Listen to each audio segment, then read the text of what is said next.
Insightful podcasts by informative hosts.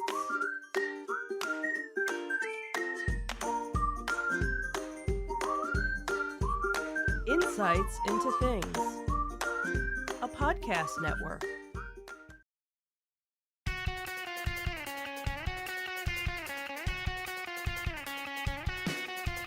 Welcome to Insights into Entertainment, a podcast series taking a deeper look into entertainment and media. Your hosts, Joseph and Michelle Whalen, a husband and wife team of pop culture fanatics, are exploring all things from music and movies to television and fandom. Welcome to Insights into Entertainment. This is episode 119. Who's cruising to a new mansion? Me. Oh. I am your host, Joseph Whalen, and my enlightened and informed co-host, Michelle Whalen. Hi, everyone. How you doing today, dear? I am doing well. How are you? Doing okay. How was your week this week so far? Long. Yeah. They're always long. By the time Wednesday comes, it's like, is it Friday yet? Yeah.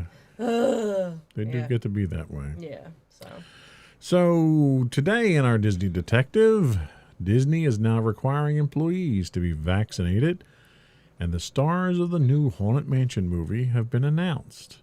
In our Tales from the Edge of the Galaxy, Mark Hamill has some quality time with Grogu. Aww. Plus, Disney Parks announces pricing for the Star Wars Galactic Star Cruiser experience, which is a lot. To say the least. And for our entertainment news, Kevin Feige's reaction to Scarlett Johansson's Black Widow drama, and then some big changes coming to Doctor Who. And then we'll finish up with our insightful picks of the week and some afterthoughts. Before we do that, though, I would invite all of our audience to subscribe to the podcast. You can get audio versions of this podcast listed as Insights into Entertainment.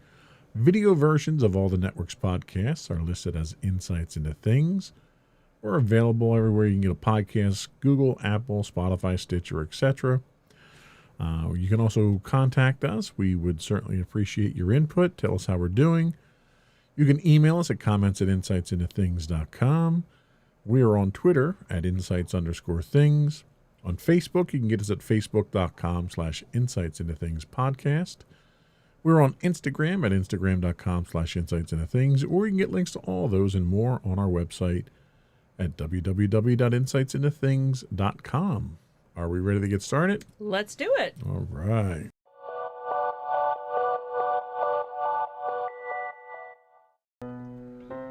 Go for Disney Detective. So our first story came from local10.com news, and it is out of Orlando, and it basically came out saying that the Walt Disney Company had announced on Friday that they are now requiring all of their salaried and non-union hourly employees working at the sites in the U.S. to be vaccinated against COVID-19. They had said, at the Walt Disney Company, the safety and well-being of our employees during the pandemic has been and continues to be a top priority, the company had said in a statement. According to the statement, employees who are not currently vaccinated will have 60 days from Friday to do so. Employees who are currently working from home will need to show proof that they have been vaccinated prior to returning, with certain limited exceptions. We have also begun conversations around this topic with the unions representing our employees under collective bargaining agreements, the statement also said. In addition, all new hires will be required to be fully vaccinated before beginning their employment. Vaccines are the best tool that we all have to help control the global pandemic and protect our employees. And then earlier this week, Disney had actually announced that they would once again be implementing the mask mandate in all of its parks. So beginning last Friday, guests are required now to wear masks while indoors and aboard all resort transportation, regardless of their vaccine status. Interesting. Well, I'm not surprised by this. I'm shocked that we haven't had a lawsuit yet. Right. I and this is, again, it's murky water. I don't know. Right. I don't know where you can. There's no precedent for saying that you have to get a vaccine, especially considering the vaccine right now is still not fully approved by the FDA. Right, and I think there was an article that said by September it That's was going what to the be Pfizer vaccine. the So the Pfizer Pfizer vaccine. vaccine, they're trying to get full approval from the FDA Right. by September. Right. But the problem is, how can you force someone to get a medication that, one, they might not be able to take, so you have Right. exceptions to that. And that's probably where, when it talks about, certain limited exceptions, Right. That was in quote, so I'm sure, that's where it kind of falls in for people who medically can't Right. get it. Well, and there's institutions now Mm-hmm. that require you to show proof of vaccination, where you have people that are already filing lawsuits saying it's a Right. HIPAA violation, Right. that it's my personal health and I don't have to provide that information. Mm-hmm. So, I mean, on one hand, good for Disney that they're trying to protect people, Right, right. but this is something that I can see blowing up in their faces real quick. And they're not the only company doing this now. True. I believe there was an article that came out about Microsoft. Right. Microsoft was going to not only their Well, employees, they're requiring them to provide proof of vaccination. right, but vendors coming to their building as well were going to have to show proof of vaccination as well. So you're starting to see more and more people, I guess, taking it a little bit more seriously than, And I'm not saying that they shouldn't do these things. I just think that our current laws are incompatible with Right. them. So you're going to have some kind of legal precedent that says, okay, in these extenuating circumstances, they can ask for this information, or Right. they can demand that you take this treatment. Like, to me, I equate it to sending our kids to school. In order to send your kid to school, you have to have this entire battery of vaccinations. right, you have to provide it, or if you don't believe in vaccinations, you have to have some sort of letter from your church Right. saying that it's against, your religion. Okay, so if I have to do that to send my child to school, Right. And now the exception there is those vaccines are all fully FDA approved. Right. None of the vaccines that we're talking about Right. here are at this time. at this time, And right, that may be the exception to this rule where you can't do it right, without that FDA approval. I don't know, but this is a series of legal Right. cases that are Oh, yeah, just waiting to it's- happen. yeah. Who knows where it's gonna go at this point? So. Yeah. But on a brighter note, let's talk a little bit about the Haunted Mansion. So this was some news that came out last week. So it seems, so this article happened to be from Deadline.com, but it was all over various different places. So it seems Lakeith Stanfield and Tiffany Haddish are now in talks to star in Disney's new Haunted Mansion movie. So the production team that produced the live-action hit Aladdin would be producing through their Ride Back banner. And it looked like Justin Simon would be directing. Other than that, really not a whole lot of information about how the story would be, where they're going with it. Just, this is our first little hint, our little taste or tease of this. So the Haunted Mansion ride obviously debuted in 1969 and has been a park favorite ever since, appearing in both Disneyland and Disney World. So the premise behind the ride, if you've never gone or watched any of our podcasts where I talk about the Haunted Mansion, the idea is that you're, taking a ride through a haunted house, and there are some very classic characters. You have Madame Leota and the Bride and the Hatbox Ghost. So it's chock full of all of these iconic characters that could be part of it, or maybe not at all. Now, if you're saying, hey, wait a second, didn't they already do this? They did. They actually had adapted the ride into the 2003 movie, which was directed by Rob Minkoff and starred Eddie Murphy, which had moderate success. And those that are Haunted Mansion fans are kind of, 50-50 on it. Some enjoyed it, some thought it was horrible. So maybe now they're going to take another stab, ha ha ha, at this, and maybe it'll be a little bit more darker, because that was something that had been hinted at years ago as well, after the original movie came out, that they were going to do a different version of the Haunted Mansion and actually have it be a little darker. So we'll see. We'll see what comes off from this. Disney couldn't do any worse than the Eddie Murphy one, because it really was a terrible movie. It wasn't that bad. So the Eddie Murphy one. So there's a number of storylines that are associated with the Haunted Mansion. Yeah. Was the one that was pursued in the Eddie Murphy movie one that was a traditional one of the Haunted Mansion? No, that was one they kind of, they had different aspects, different characters from the ride that were part of it, but the underlining love story type thing, wasn't one of the main ones that they. So if you could have one of the known associated Haunted Mansion stories as the theme for this movie, which would it be? Oh, I don't know. That's a tough one. Because I think no matter what you do, you have to incorporate the psychopathic bride.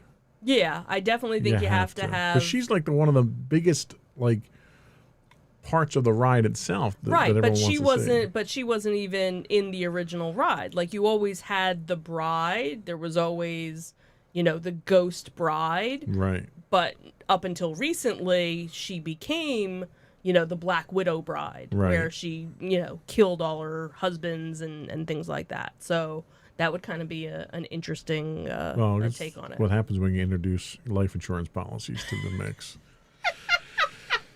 True. So that was all we had for our Disney Detective this week. We're going to take a quick break, and we'll be right back with our Tales from the Edge of the Galaxy.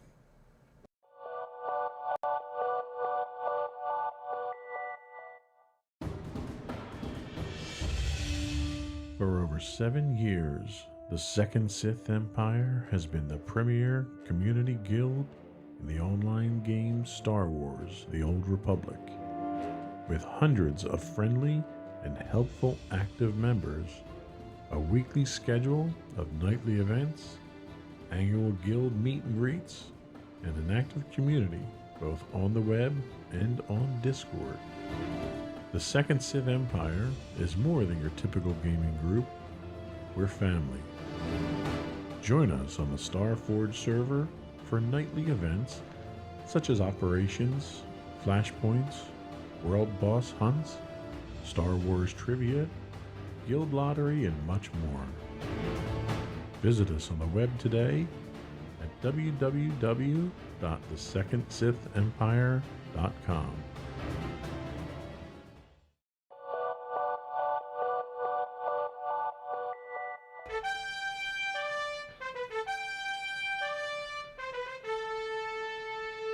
Go for Tales from the Edge of the Galaxy. So it seems that Mark Hamill, obviously, who we all know played Luke Skywalker. He did? Yeah, he did. Spoilers!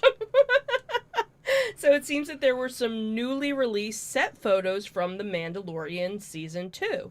So when Disney announced it would continue its expansion of the Star Wars universe by creating live-action shows for its streaming service, there was both obviously excitement and apprehension among the fan base. So luckily, the first of many planned shows, The Mandalorian, won over audiences immediately with its simple yet compelling tale and deeper world building. The series reached greater heights last year with the arrival of Season 2, which actually featured numerous surprises. But probably the highest point of Season 2 is perhaps the end. After spending 8 episodes trying to find a suitable Jedi mentor for young Grogu, our Mandalorian comes face to face with none other than Luke Skywalker himself. Drawn by Grogu's power, Luke arrives just when it seems all hope is lost. Maybe a new hope. To save Din, I see what you did there. right? Grogu and their allies. And as this wasn't revealed ahead of time, the Mandalorian's Luke surprise quickly became one of the biggest and best plot points of the year. I remember I cried when, It was a goosebump moment for sure. It was definitely a goosebumpy moment. So the Mandalorian Season 2 finale will actually get a behind-the-scenes special on Disney Plus with the addition of a new episode of Disney Gallery Star Wars The Mandalorian. So in a trailer for what's to come in August, Disney Plus actually revealed a quick new shot of Hamill on the set as Luke. There's also one of Grogu offering a little wave to the audience.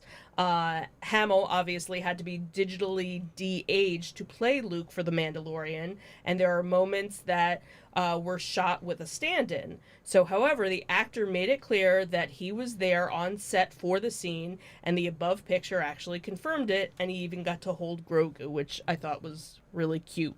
That they had that little moment. So the Disney Gallery episode will provide more behind-the-scenes info about how The Mandalorian Season 2 finale came together, and there will be likely additional footage of Hamill on the set. So it can also reveal how the CGI and the stand-in and how all of that kind of came together for this. So, again, a lot of fans thought that since Rise of Skywalker, that was the last time we were going to see him. But now that he showed up on The Mandalorian, now there's opportunity, obviously, for him to continue on. So whether he could ever return remains to be seen. But as Grogu left with Luke at the end of the episode, it isn't out of the question. So the latest episode of Disney Gallery will arrive later this month on August 25th. That's an awfully long time to wait for that episode, man. That's not that long. It's already the 4th. So yeah, 20 days. Hate waiting. 21 days. 3 weeks. You're fine. So what do you think? You think Grogu's going to get his own series now? That would be adorable. But I don't know. I think, you kind of don't want to overdo it with the cuteness. If there's one thing that we can describe the new Disney Star Wars as, it's overdone. True. Everything is overdone with it. True. Disney, if they think they can make a dollar off of it, they're going to shove them down your throat. I could see, I don't know, maybe a cartoon. See, I would love to see Mark Hamill come back and see more Luke Skywalker stories, and they've proven that they can do it now. Mm-hmm. Yeah. Like, there's absolutely no reason why you can't do it at this point in time, because they did such a fantastic job with it. Oh, absolutely. And given the terrible use of Mark Hamill in the sequel trilogies, that's the least you could do for this character. Yeah, I was going to say, it definitely would be kind of the payback for all the horrible, like you said, all the horribleness that you did in the trilogy, the new trilogy, where here he could kind of redeem himself. I think that would be awesome. That would be cool. I could see a Grogu and Luke. You know what else would be awesome?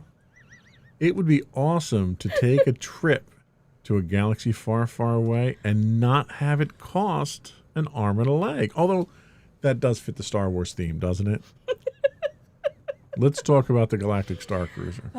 So last week, there was a video that popped up from, I think it was Disney Parks.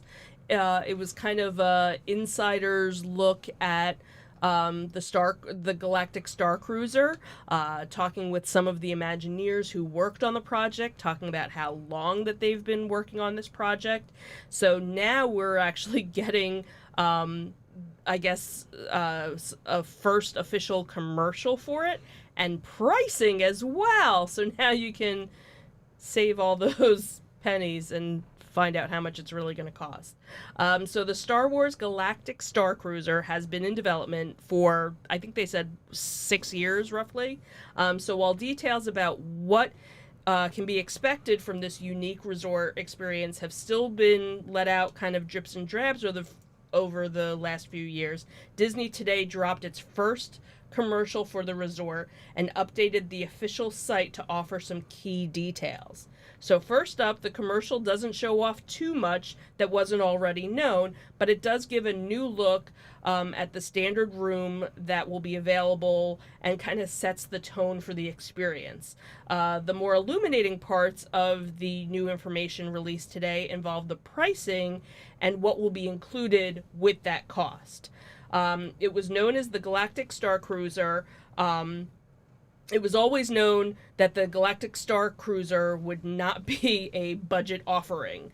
So on that front, there are no surprises. So a 2-night stay, which is all that you can book, it's a maximum of 2 nights, in a standard room for 2 people during off-season, which would be August through September, would come at $4,809.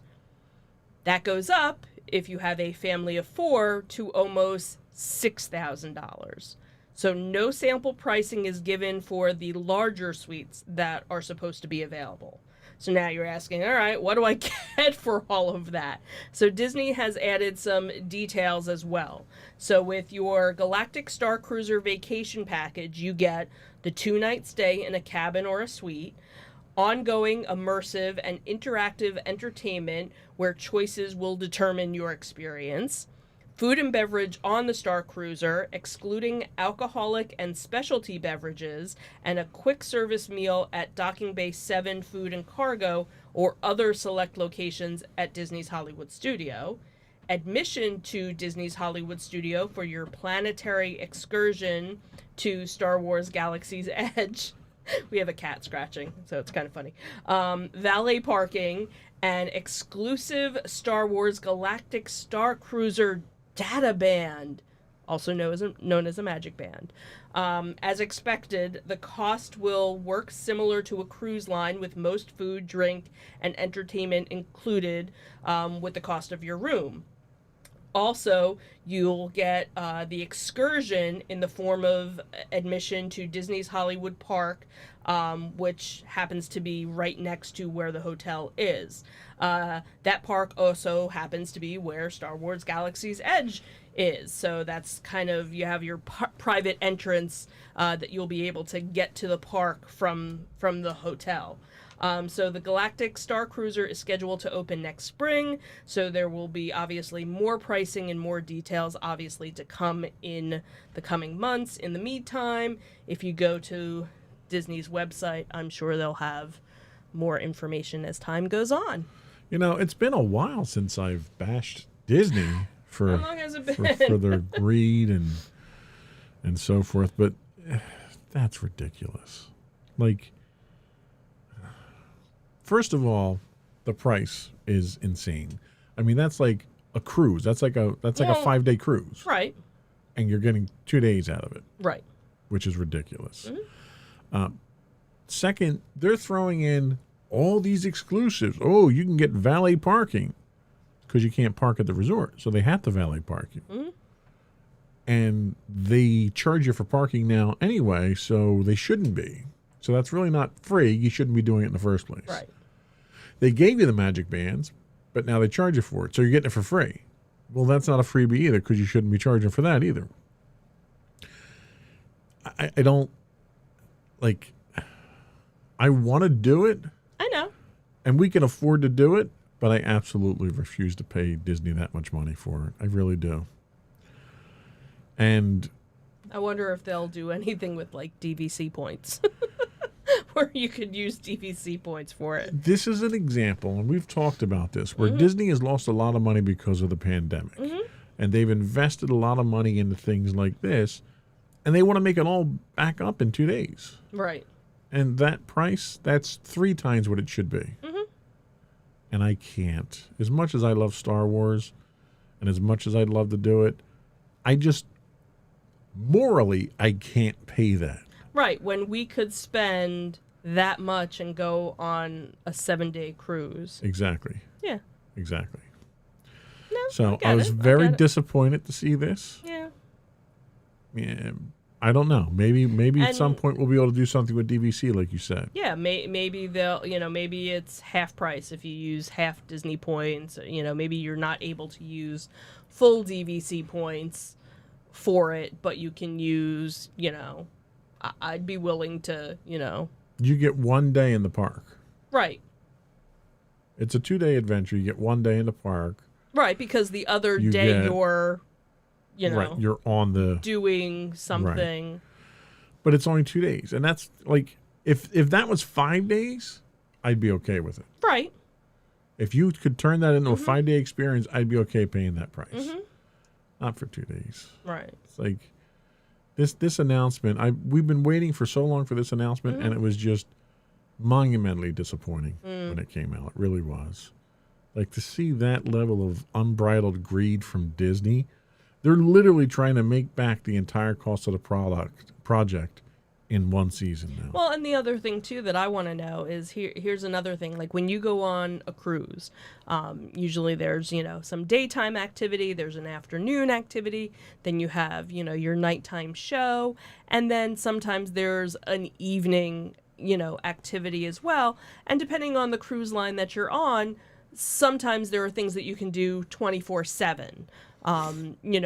And one of the things from when I went on the Disney cruise, and we're talking, 20 something years ago. I don't know again if it's changed. I haven't been on a Disney cruise in a very long time. Was one of the things was depending on what time your dinner was and what time the last show was, you only had an extra hour that the rest of the nighttime activity, like the bars or the clubs were open, Right. and then everything closed.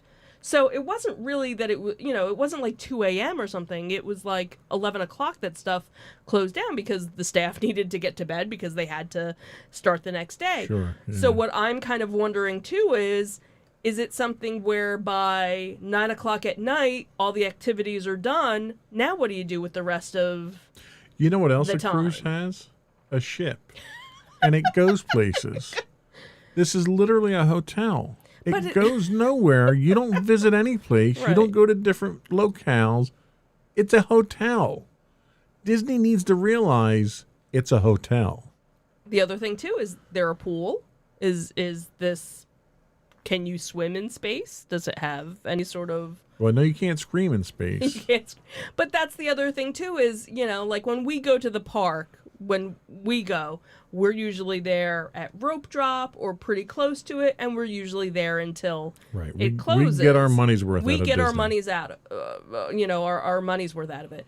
With this, again, what time do the activities start in the morning? What time do they end? And then, okay, so if the last whatever show is at 8 o'clock at night, does everybody have to go to bed then? Right. Or is, I'm sure the bars are going to be open for the parents to stay up. Because even right now, You know why the bars are going to be because open? they have to make money. Because they're cash bars. Right, because they're cash bars, because it's not included unless Right. you're just getting a diet soda or something. But that's also how it is on a regular cruise too. Your alcohol usually, Right. depending And on, I'm not questioning that. Right. But that's the whole thing is like usually, oh well, the pool is only open until 10. Right.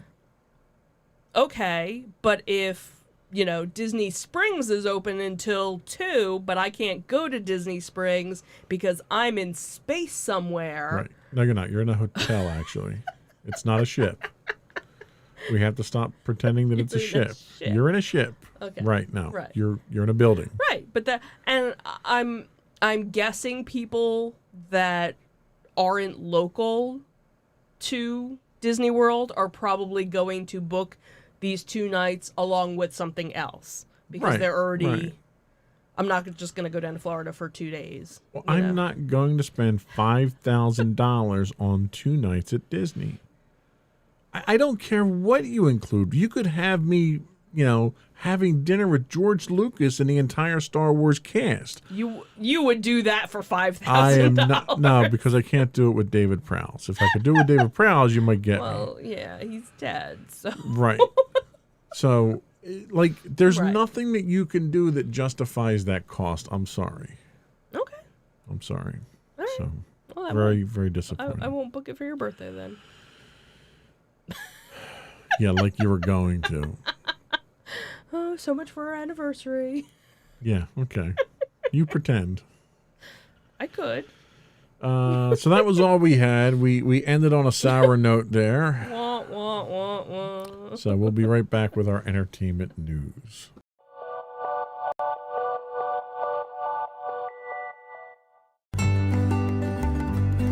Insights into Teens, a podcast series exploring the issues and challenges of today's youth.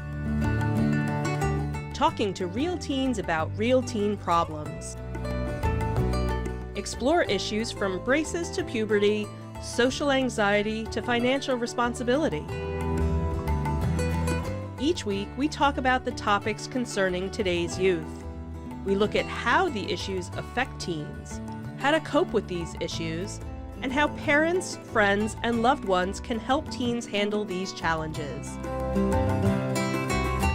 Check out our video episodes on youtube.com/insightsintothings. Catch our audio versions on podcast.insightsintoteens.com or on the web at insightsintothings.com.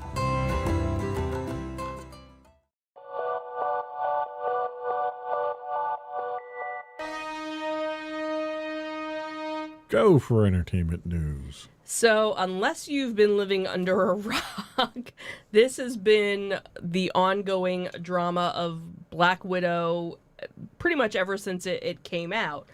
So this article happened to come from Looper.com, and it talked about how, Kevin Feige is rumored to have, a reaction to Scarlett Johansson's Black Widow drama, which kind of maybe surprised some people. So not only was the film delayed multiple times, but Natasha Romanoff herself was part of the MCU since Iron Man 2 hit the theaters back in 2010. Now that's a long time for such a major character to wait for their own movie.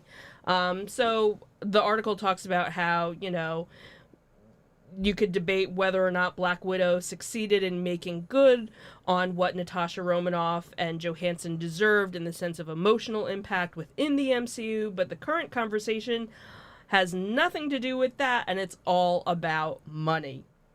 So it seems Johansson is attempting to sue the Walt Disney Company over the release of Black Widow, specifically the part where the film was simultaneously released through the theaters and on Disney+. So the question of how much Johansson or any actor will make when their total salary is partially diverged from the theatrical ticket sales is a major one. It's very likely that prior to 2020, very few people, if anyone, had even considered how commonplace simultaneous theatrical and at-home releases would become. So in short, it's not just about Johansson's paycheck that rides on the result of this suit between her and Disney. So as you might imagine, Kevin Feige, whose power over the MCU storytelling borders on the absolute, probably has some thoughts about the situation. They just might not be what most people were expecting. So it seems that he is as deep into the worlds of Disney and Marvel as any human is capable of. And after working with Scarlett Johansson and Disney for over a decade, it's only natural to assume that he'd be frustrated with the circumstances that led to the public litigation between the actress and the multimedia giant. However, it's interesting to see that those whose side he's apparently come out on. So a former Hollywood Reporter editor wrote a bit about Kevin's place in the situation and his most recent "What Am I Hearing?" newsletter via IGN. The reporter had said, "I'm told he's angry and embarrassed. He lobbied Disney against the day and date plan for Black Widow, preferring the big screen exclusivity and not wanting to upset his talent. And then the S hit the fan. The movie started tanking and Johansson's team threatened litigation. He wanted Disney to make right by her." They also go on to say that Kevin is a company man, and it's not as though being in the pocket of a major corporation makes him incapable of caring about an individual. Likewise, it would also be fair to say that this claim about Kevin is true. He might also think Disney's decision to respond to the litigation by saying there is no merit whatsoever to this filing, which is kind of bad for business. So we're not talking about the literal court here. We're talking about the court of public opinion too. So whether or not Kevin actually feels this way is kind of unknown, but it'll be interesting to see if he actually makes any sort of public comment. The other thing that was kind of interesting, there was a different article that most of the other actors from the MCU, none of them have come out in, support or, against or for the decision. So people are kind of wondering about that. Like, what does that kind of say, for them, as well with all of this? So, George Takei on Twitter had posted a question about, just a general question of how do you feel about this? And using the podcast account, I had responded to it and had a very interesting debate with a number of people on there. Okay. The way that I feel about it is sort of how I stated last week, where I think she's being greedy. Now, that's not to say that Disney isn't being greedy either. Disney's always greedy. So that kind of goes without saying. We kind of already touched on Disney being greedy already. Right. But there was a lot of talk about the legal standing that she has. And if you look at it strictly on the complaint, which is published and is available for public consumption, if you base your view strictly on that, she's probably got a strong case. However, knowing how Disney does their contracts, there's almost always an arbitration clause in there. And there's no indication whatsoever that she went through arbitration with this. She had it says in the complaint that she tried to negotiate, her production company tried to negotiate with Disney, and the negotiations were obviously unsuccessful. For Disney, they're probably going to go on a legal technicality of forcing this to arbitration, which, one, gets it out of the courts, two, gets it out of public vision, and allows them to settle it outside. Now, you'll remember we talked about Alan Dean Foster a while back about how his books, he wrote those before Disney acquired Star Wars. Disney decided they just weren't going to pay him royalties, and he sued them for that. Then we had an article not that long ago, a few weeks back, with Kevin Feige having this same exact issue where he disagreed with Disney releasing stuff simultaneously because you can almost be guaranteed that his compensation is tied to it. Right. And you'll remember back when Infinity War and Endgame came out, we talked about the compensation package that Robert Downey Jr. had, which was tied to his ticket sales. So this is something that Disney has engaged in, which is really kind of unique in the business these days, that they're paying you based on what the overall ticket sales is, and to have a simultaneous release of that. Because if you look at the legal definition of a theatrical release, a theatrical release is a movie released in theaters, not in a demo setting for paid consumption. Technically, Disney can say that they had that because they did it simultaneously with a Disney Plus release. Right. Usually what happens is the distinction is, when can you have a DVD, Blu-ray, VHS release tied to that? And when that happens, there's a delay.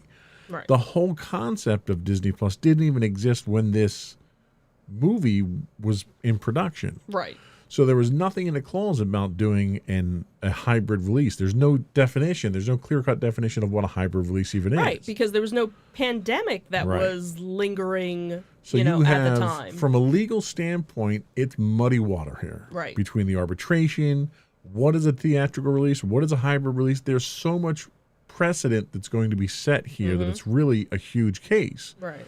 But if you look at it from a logical standpoint, and this is kind of where the argument went on Twitter, my point was she's made a fortune from Disney so far. She's had a 10-year relationship with Disney. Now that her character story is done, Right. she feels she can burn her bridges by suing them to get more out of them. That's what I see here more than I see anything else. Because had Disney abided by the strictest terms of that contract and released that movie theatrically when it was due to be released, she would have gotten $0 for it. Right. Because there weren't any theaters that were open at the time. So now you add the extenuating circumstances of a pandemic to this too. The fact that she got anything out of it, she should be grateful for, because there were a lot of people that haven't gotten anything out of Absolutely. the pandemic. Absolutely. Now, we talk about Kevin Feige kind of backing her, and I can understand that because he still wants to maintain a working relationship with her, but he doesn't want to rock the boat with Disney. Right. We already know that he's PO'd about the whole hybrid release system too. Right. So for him to come out publicly and say something, I think would be very shocking one way or the other. If anything, I think publicly he would have to come down on the side of Disney. Either contractually or just because he knows he's got a future with Disney. Right. He sold his soul to the He mouse. sold his soul to the House of Mouse, and you don't want to burn those bridges. Absolutely. She knows her character's Yeah, her character's done. dead, literally dead. Yeah, her character was dead before the movie even But the thing is came out. she's got her own production company now. She could have had such a lucrative future with Disney with her production company, because I'm sure there were tons of other projects they would have been happy to work with her on. And now that's going to be thrown out for, what are you going to get? $100 million maybe out of it, where you probably had hundreds of millions of dollars that you could have gotten out of it in the long run. Yeah. And it's going to wind up settling. You're not going to find out how much it is, and you know, she's trying to drag Disney through the mud right now in the court of public opinion with this lawsuit. Right. So the last thing she wants is to have it go to arbitration. I don't know. If there's one thing that I've learned in the past, it's don't burn your bridges. You know, you might get a few bucks out of it here, but in the long run, you're better off keeping good terms. Speaking of keeping good terms, actually, it has nothing to do with this next story. That was nice that you were trying to tie that in. Yeah, I was trying. So it seems that Jodie Whittaker is going to be leaving Doctor Who along with the showrunner, says BBC. So the Doctor Who star Jodie Whittaker and the showrunner Chris Chibnall will both be leaving the program in 2022. Whittaker was the 13th Doctor and the first woman to regularly play the main character in the long-lived series. Whittaker actually paid tribute to the showrunner and the Doctor Who team in a statement saying, "In 2017, I opened my glorious gift box of size 13 shoes. I could not have guessed the brilliant adventures, worlds, and wonders I was to see in them. I will carry the Doctor and the lessons I've learned forever." And then... Chris had said that Jodie and I made 3 series and out pact with each other and at the start of this once-in-a-lifetime blast. So now our shift is done and we're handing back the TARDIS keys. Jodie's magnificent, iconic Doctor has exceeded all of our expectations. She's been the gold standard leading actor, shouldering the responsibilities of being the first female Doctor with style, strength, warmth, generosity, and humor. In social media posts, the BBC says the pair leave in a trio of specials culminating in an epic blockbuster to air autumn of 2022 as part of the BBC's centenary celebration. So Whittaker will also be seen in one more series later this year before she departs. The 13th series of the show that was revitalized by Russell T Davies in 2005 is expected to air in the autumn and will consist of 8 episodes, which were actually filmed during COVID restrictions. Comedian John Bishop will be joining the regular cast as a new character, Dan, along with Mandip Gill, who is reprising her role of Yasmin Khan. Whittaker's casting was announced back in 2017 when she was chosen to follow Peter Capaldi as the Time Lord. She and the showrunner had worked together on another show, Broadchurch. The change to a female doctor caused a ratings surge when Whittaker first appeared, but also upset a vocal minority of fans who objected to the time-traveling, face-changing alien having a different gender. Viewers have fallen away during the her 2 series 2 seasons so far. Nevertheless, in 2021, the New Year's Day special, Revolution of the Daleks, which featured the return of the popular character Captain Jack Harkness, the BBC, it was actually the most watched program on that day.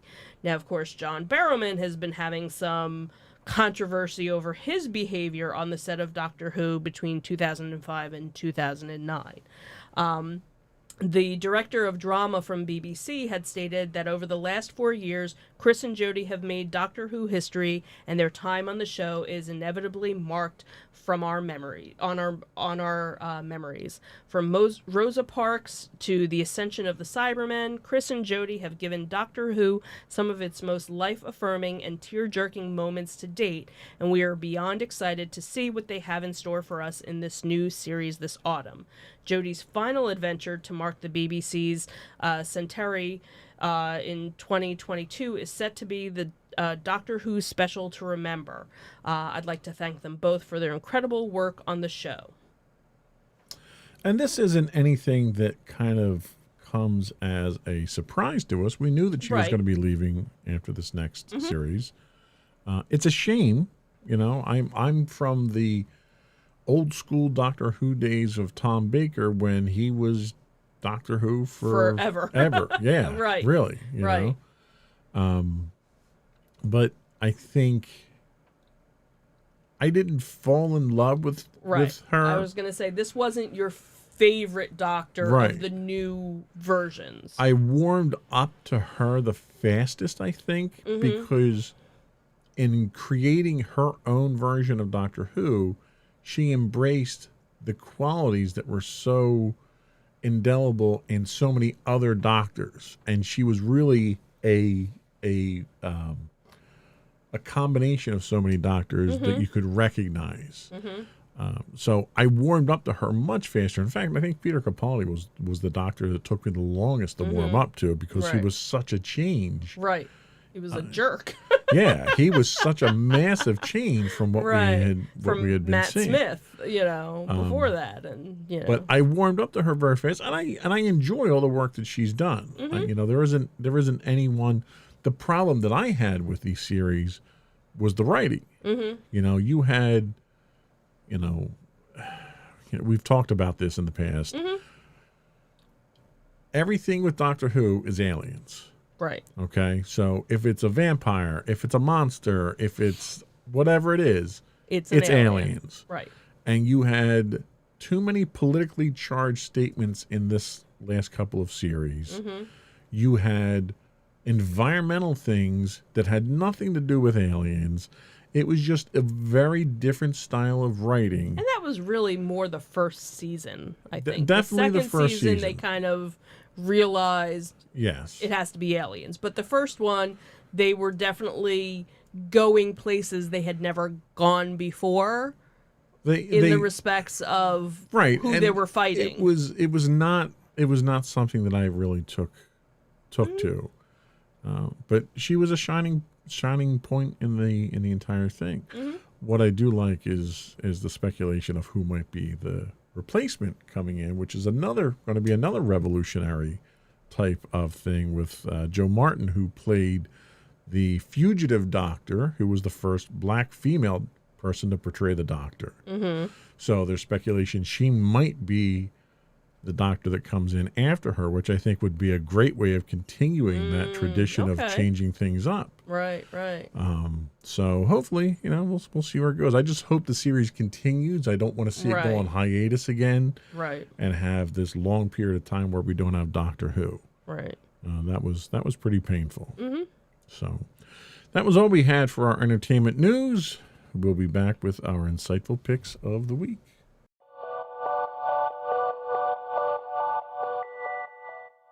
Go for your insightful pick.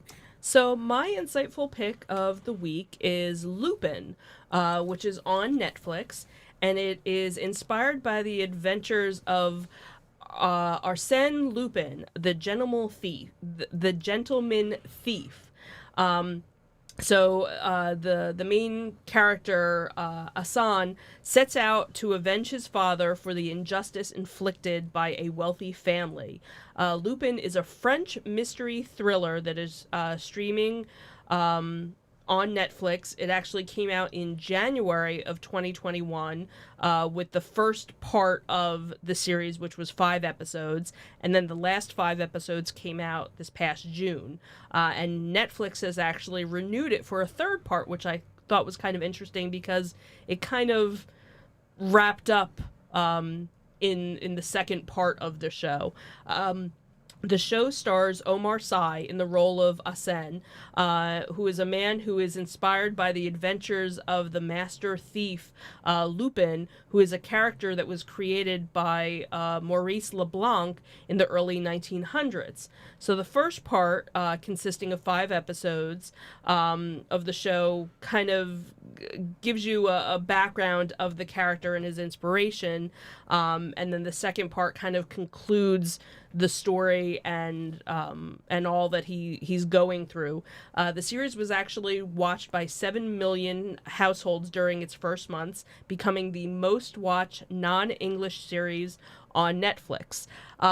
It was interesting because when I started watching it, I'm like, wait a second, I think this is overdubbed. So there's no subtitles. It's all overdubbed, done very well.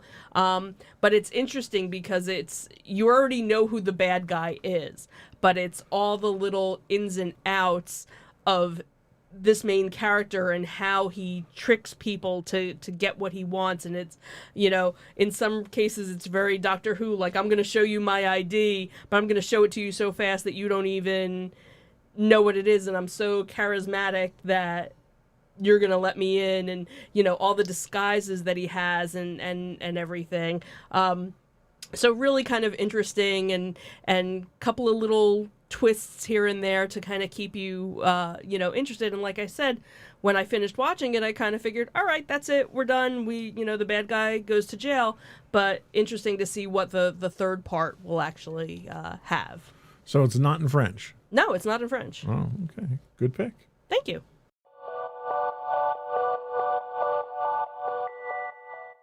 So you know what else is a good pick that you had that I stole from you? Yes, and at least you admit that you stole it from me. I do, and I freely admit it because it was a fantastic pick, and that is Surreal Estate. No, it's not a story about a knight selling castles.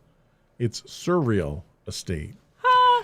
Yeah, right. Okay, so that joke didn't go over so well. I thought it was funny. Real estate agent Luke Roman is the owner of the Roman Agency, a boutique residential real estate brokerage specializing in, quote, metaphysically engaged properties, also known as haunted houses. Luke has a special connection to the spiritual realm. He can not only sense the presence that might inhabit a client's house, he can often communicate and negotiate with it, which I guess is great if they're the ones that own the house. Yeah. Along with his team, Luke takes on houses nobody else can or will sell. So the show is a refreshing take on the supernatural in a fictional setting.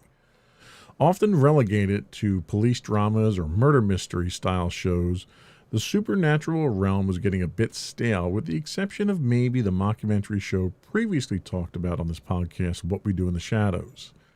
Surreal Estate is a mix of mystery, comedy, and a dash of supernatural reality like Ghost Hunters.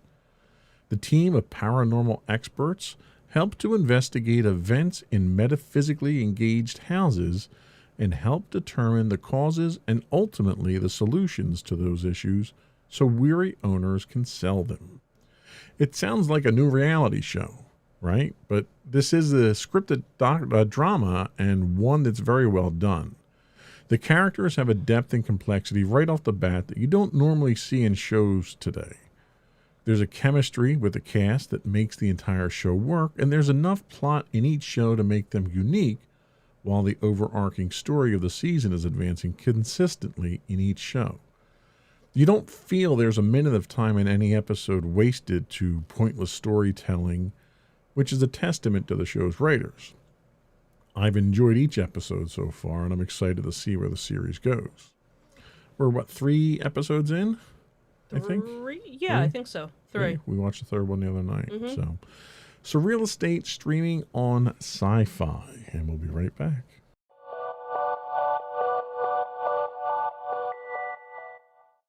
So what do we have for our afterthoughts today? So I guess in next weekend, I believe, would be Monster Mania in Cherry Hill.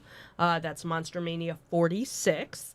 Monster Mania 47 will be September, the end of September in Hunt Valley, Maryland, and then the end of October in Oaks, Pennsylvania. All 3 of the Monster Manias. Then, of course, we have the free toy show Carnival of Collectibles. That's in September. That's a small toy show, not very big. They usually just have like one kind of small room dedicated to it. But if you've never been to Carnival of Collectibles, that's kind of an interesting place to go to as well. There's all these different vendors selling stuff.